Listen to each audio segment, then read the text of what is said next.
De regreso con ustedes aquí en Con Todo y Pensini y con todo y los José que están aquí conversando como se dieron cuenta, hablando de historia de Venezuela.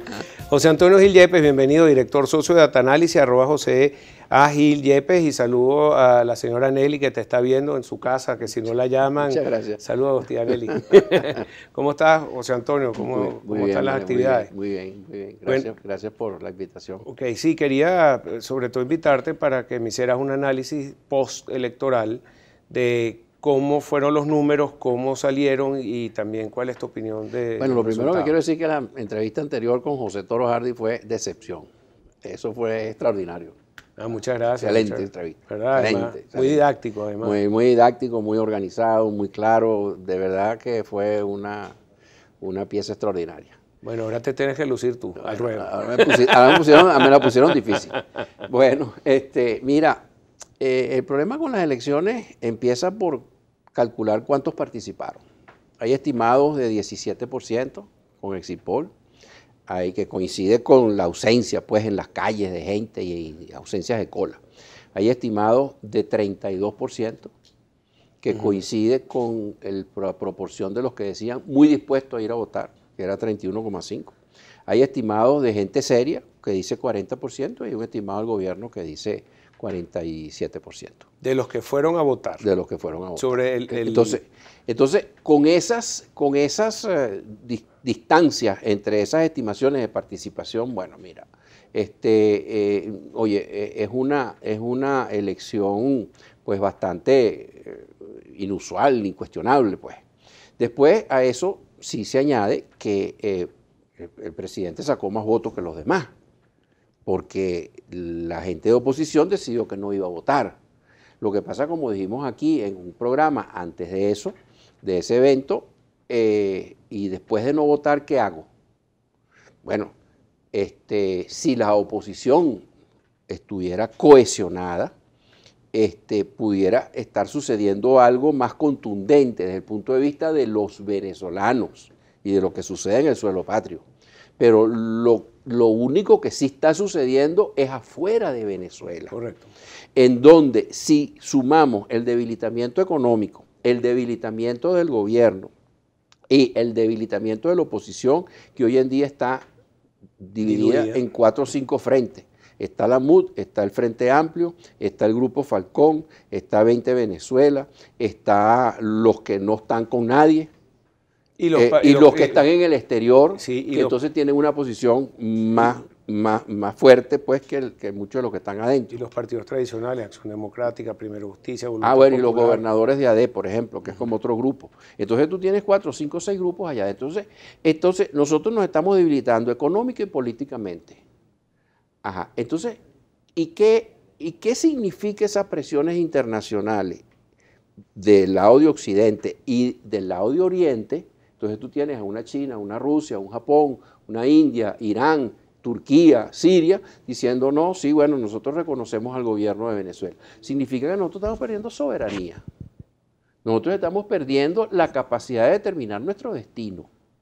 Díganme si, por ejemplo, se les ocurre, como decía José Toro hace unos momentos, bueno, simplemente nosotros no vamos a aceptar inversiones en la industria petrolera porque esas son inversiones extranjeras o son inversiones privadas, y entonces, ¿de qué vamos a vivir? ¿De qué vamos a vivir? Y por lo menos en el corto plazo. Pues tú no diversificas una economía de la noche a la mañana, que es lo que hemos debido hacer desde que Urrapiati publicó aquel artículo de Sembrando el Petróleo.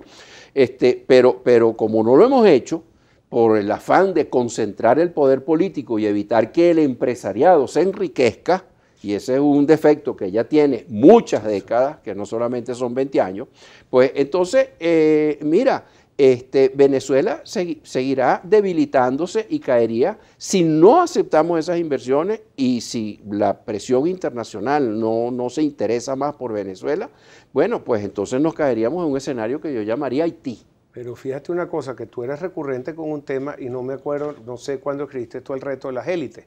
En 78. acaba de hacer el resumen de tu propio libro, Sí. donde no se le permite a las cúpulas empresariales, a los empresarios, A los mismos llegar al sindicatos. poder, y seguimos en lo mismo, así cambian los actores políticos una y otra vez en el país. Eso es correcto. Desde hace como, ¿cuánto? 50 años. Eso es correcto. Y el último libro que te obsequié, Escenarios de Venezuela 2017-2030, hace énfasis en el mismo problema, en donde nosotros lo que hemos ido es variando dentro de un cuadrante, de un escenario, dentro de ciertos niveles de autoritarismo y ciertos niveles de rentismo, clientelismo, amiguismo. Pero es ahí donde los gobiernos son más o menos clientelistas, más o menos autoritarios. Pero tratar de salirte de ese cuadrante a un cuadrante de una verdadera democracia, de un verdadero pluralismo y una verdadera economía de producción que pasa por una diversificación de las actividades económicas y por una inversión acentuada en lo que es la manufactura, en el valor agregado. Mire, olvídese que eso no se ha dado en Venezuela, en pocas palabras, desde el rey de España. La metáfora de sembrar el petróleo, es decir, con lo que sale el petróleo, hacer una industria, múltiples exportaciones, traer divisas al país. Pero eso reparte la riqueza y eso democratiza el país y eso no lo ha querido ningún gobernante en Venezuela, con salvadas excepciones que son el presidente Carlos Andrés Pérez en su segundo gobierno, no el primero, que fue un desastre, que fue más de lo mismo, más autoritarismo y más rentismo, y el gobierno de Medina Angarita, que iba por esa vía, el mismo López Contreras, pero tuvo que echar para atrás porque la cosa se caldeó demasiado, y el caso del doctor Ramón J. Velázquez, pero de resto, mira, ¿y cómo terminaron esos tres gobiernos? Bueno. Y el segundo, Carlos Andrés Pérez, apenas entraron con una serie de medidas de los IESA Boys, que bueno, que no los dejaron gobernar porque bueno, los sacaron. Ahí no se supo vender la reforma, pero ese es otro problema. Pero la reforma iba en el camino que han seguido los países que han logrado salir de ese hueco. Ahora, lo que he escuchado también de algunos de estos foros internacionales y personas que están relacionados con el mundo diplomático, que están haciendo una cantidad de esfuerzos porque Venezuela vuelva a la democracia. Dicen, bueno, lo que pasa es que no tenemos a quién entregarle el coroto, si en caso de que haya un cambio. Me parece una respuesta muy fácil. Yo creo que siempre surge el liderazgo y surge siempre aquí en este país. Creo que siempre hemos tenido personas que pueden ocupar ese puesto. No sé qué opinión te merece esa expresión. Es que no hay que entregarle el poder. Mira, lo voy a poner en positivo y en negativo.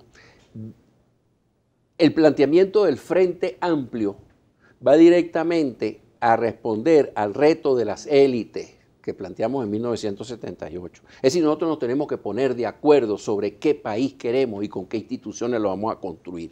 Nosotros queremos un país de bienestar para las grandes mayorías, queremos un país en lo político democrático y en lo económico de inversión privada, de producción, de diversificación, de estabilidad económica y crecimiento, en función de la explotación de diversas actividades, no de una sola, en manos del Estado, que es el petróleo, en la forma como lo conocemos. El pecado no es el petróleo, el pecado son las políticas petroleras. Entonces, en la medida que ese Frente Amplio está planteando eso, está dando en el clavo de la solución. Nosotros nos tenemos que poner de acuerdo para llegar al poder, bajo un esquema plural. Que eso no va a funcionar porque demasiadas opiniones y los que saben de política son los partidos. Bueno, entonces llegarán los partidos con otra partidocracia, en donde no serán 2 partidos sino 5 o 10. Pero eso es un esquema que en el fondo va a dejar afuera al resto de los sectores. Y eso no funciona. Eso no funciona. Tú tienes que tener coherencia en el modelo.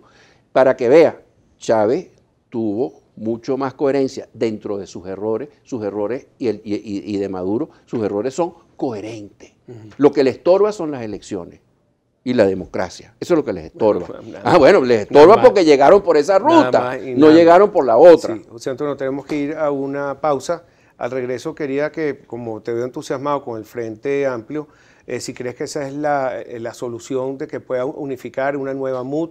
¿Qué opinas de la MUD? Porque hace poco nombraron a Ramón Guillermo Aveledo nuevamente para liderar esa unión. Bueno, tenemos muchos de esos líderes afuera o presos, es difícil, pero también dicen que politizaron el Frente Amplio y tenemos críticas hasta de adentro como Nick Merevans, que dice, bueno, pero ¿por qué no nombran un candidato? ¿Por qué no van por el camino político? Todas estas críticas que se le están haciendo vamos a analizarlas cuando regresen. Okay.